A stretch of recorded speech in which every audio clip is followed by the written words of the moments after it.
Minister, in terms of the politics today, said Labor sees everything through the political prism, but there was one thing where very clearly he was looking through the political prism, and that was targeting one of the perceived strengths on the Labor side, and that being the shadow treasurer, Jim Chalmers. Wow. I mean, look, the party political research tells them people have had a gutful of politics at the moment.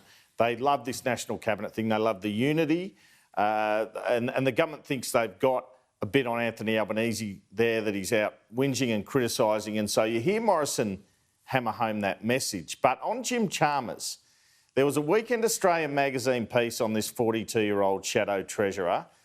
There is a view in Labor, although some in the right would say this and others would tell you that they can't cop the idea, that should Anthony Albanese fall under a proverbial bus, it is Chalmers.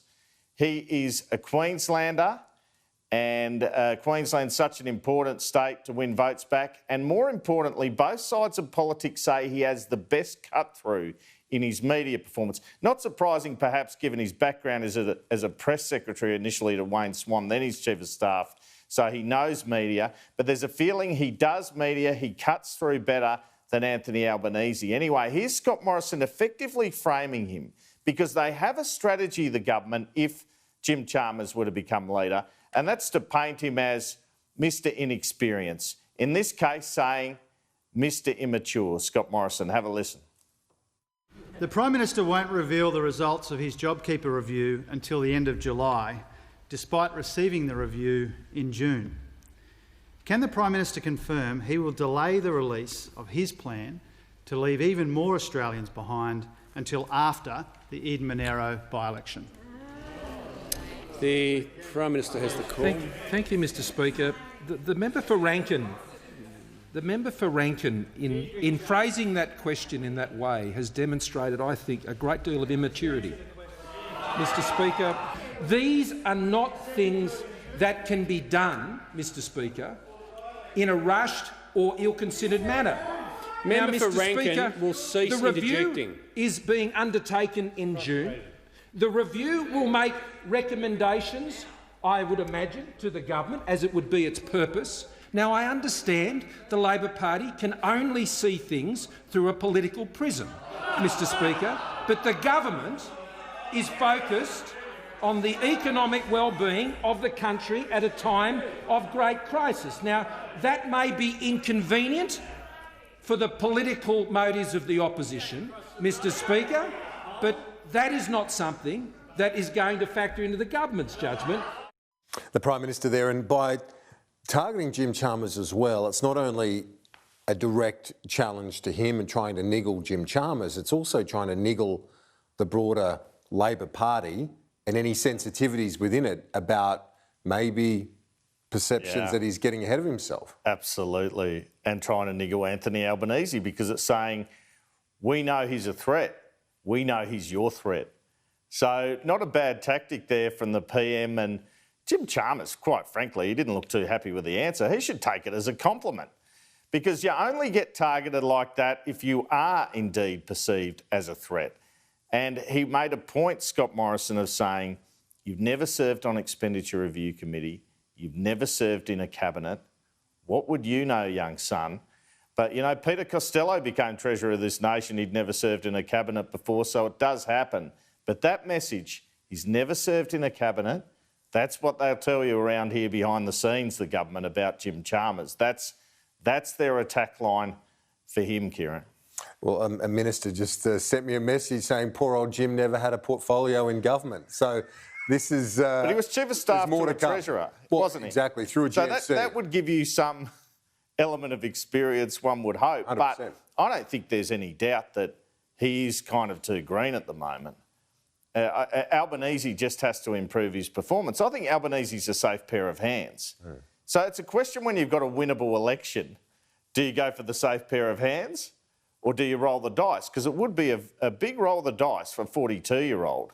And the other thing about this, and there has been speculation around here, or a bit of niggle around here about this since this Weekend Oz piece, which was done by Jamie Walker over some months, is there are other people in the right faction who aren't happy, apparently, that Jim Chalmers is out there selling himself so much. People like Chris Bowen, who probably think, oh, I'm a bit forgotten here, what about me?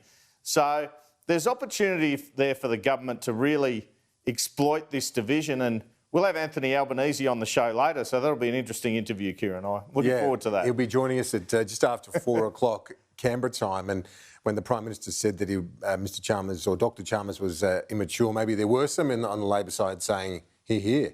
Because obviously he's trying to niggle them, and that's the whole point. But let's look at Amanda Rishworth now and childcare, this issue where she has been critical, Labor's been critical of the government for ending free childcare.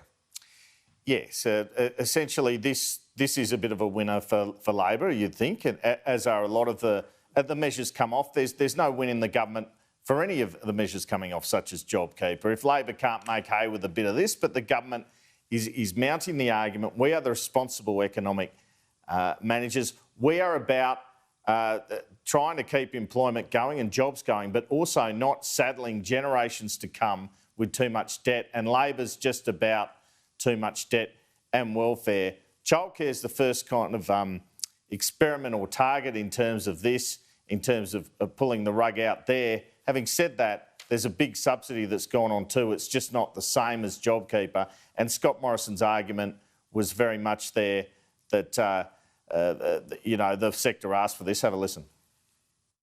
The Prime Minister said on Friday the 6-month provision of JobKeeper has been set out in legislation and people can count on that. Why did the Prime Minister break his promise 3 days later by cutting JobKeeper support for 120,000 early childhood educators? The Prime Minister has the call. JobKeeper legislation does remain in place until the end of September, Mr Speaker.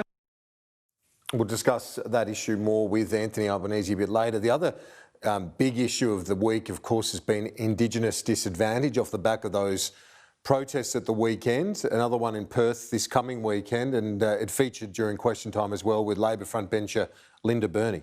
Yeah, Linda Burney, a close ally of Anthony Albanese, and he thanked her in caucus yesterday in terms of the job she'd done on media on this issue. Spent a lot of time, which I'll get to at the moment, in caucus on this issue, Anthony Albanese. But let's have a listen to this exchange with Ken White. When will the government include justice targets in the Closing the Gap framework? The Minister for Indigenous Australians has the call. Thank you, Mr Speaker. I thank the member for Barton for her question. 2018 we did have 2 targets in there and they have remained within the Closing the Gap agreement. The discussions around those targets have been the focus of the work of the peak organisation, state and territory jurisdictions and my agency. When the work was done yesterday in finalising much of the detail, I was advised that there are 2 targets in this agreement as well.